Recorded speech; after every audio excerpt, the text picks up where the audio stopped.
Hey everybody, DeathsStalker here. It's another weekend and another MotoGP race. And this was the MotoGP race at Aragon. So things kind of started with a big shock that Valentino Rossi had tested positive for COVID and is going to miss at least the next two races. So the Yamaha team is down a rider. So along with Valentino, there was also several members of various teams that had to self-isolate as well, because apparently there was someone on the plane that was COVID positive.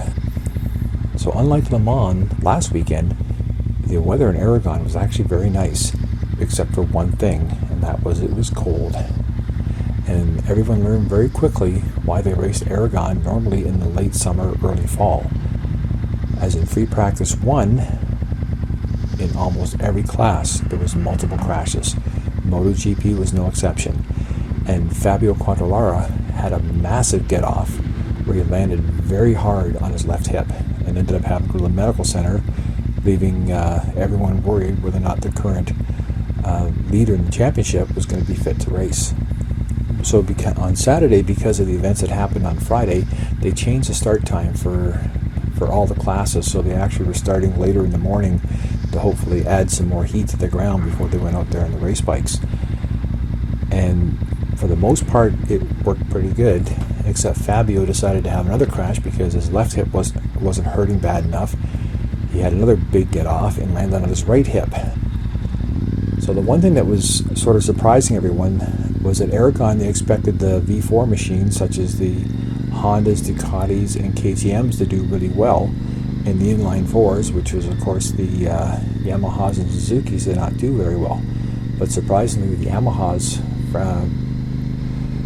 Maverick Vinales was scaldingly fast on almost every practice session. Fabio was very fast. Franco Morbidelli was very fast. So it looked like the Yamaha was going to have a lock in qualifying.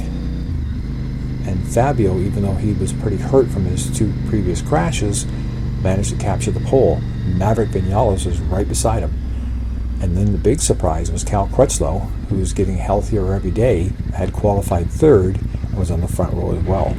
The Ducatis were not faring very well. For some reason or other, they were not getting good grip and traction, and they were really having a hard time with their bikes. Andrea Dovizioso hadn't even qualified for Q2 and was forced to start near the back of the grid. Now Alex Marquez was actually doing very well. He seems to be coming to grips with the Honda, or they've made some changes that makes the bike actually work a little bit better. All the Hondas had made it into Q, except for Stefan Bradl, had made it into Q2. Now this was Alex's first ever time in qualifying, so he didn't quite do as well as he had hoped. But the fact that he made it into Q2 was a big step forward. Now we come to the start of the race, and the weather was actually slightly warmer than it had been all weekend, which actually worked out pretty good. So at the start, Fabio and Maverick both had excellent starts, and it looked like Cal Crutchlow had a good start too, but then he just sort of, for some reason, fell quickly behind everyone else. I haven't heard exactly what had happened to him or his bike to have him to drop back. So Maverick had quickly built up a lead, and it was looking very much like this race was his to win. Fabio, though, seemed to be struggling. You could actually see he was having a hard time turning his motorcycle. Not quite certain if it was the bike or maybe it was just the pain of having both his hips damaged in the crashes in the weekend. Now, Alex Rins had started quite a ways back, had managed to get himself very quickly up to the top 10, and even faster, he was up into the top 5. Alex Marquez, who actually started in the same row as Alex Rins, was a little bit behind him, but he was actually the fastest rider on the track. Now, very quickly, Alex Rins was a man on a mission, and he had passed Fabio and was chasing down Maverick Vinales, and within a few short laps, he actually passed Maverick and left him in the dust. It looked like both Yamahas were having a problem with either tire wear or grip in the corners. Jean Mir, who had started further behind Alex, had eventually worked himself up, and he had passed everyone else and got himself up to second place. And it was very much looking like there was going to be a Suzuki 1-2. Now, Alex Marquez had been fighting with various riders to get past him, but every time once he got past him, he immediately pulled multiple bike lengths on them. So it looked very much like Alex was going to be on his way to making a podium again.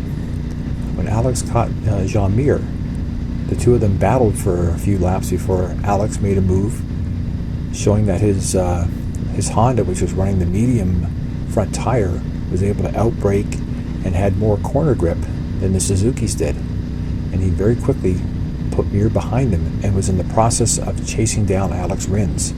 So now we had a battle between the two Alexes, and it looked very much like Alex Marquez was actually going to chase down Alex Rins and possibly have his first ever win. But he made a slight mistake about 3 laps from the end where he lost some ground, and then again in the last lap when he was trying to make up some more ground, he made another mistake and he ended up having to settle for second place. So Alex Rins got his first win and Suzuki's first win of the season, and considering how he had managed to badly dislocate his shoulder in the very first race and has been racing injured, it was an amazing feat for him. And considering that when the race season is over, he has to actually have shoulder surgery to permanently repair the damage he did in that first crash. So Alex Marquez showed that his second place finish in Le Mans was not a fluke. And if he keeps going at this pace, he could probably have his first MotoGP win before the season's over. So that's it for this race. They're coming back again for Aragon 2. The name for it will be that. And we'll see if Alex's brother is making an appearance this coming weekend or not. So I hope you enjoyed it.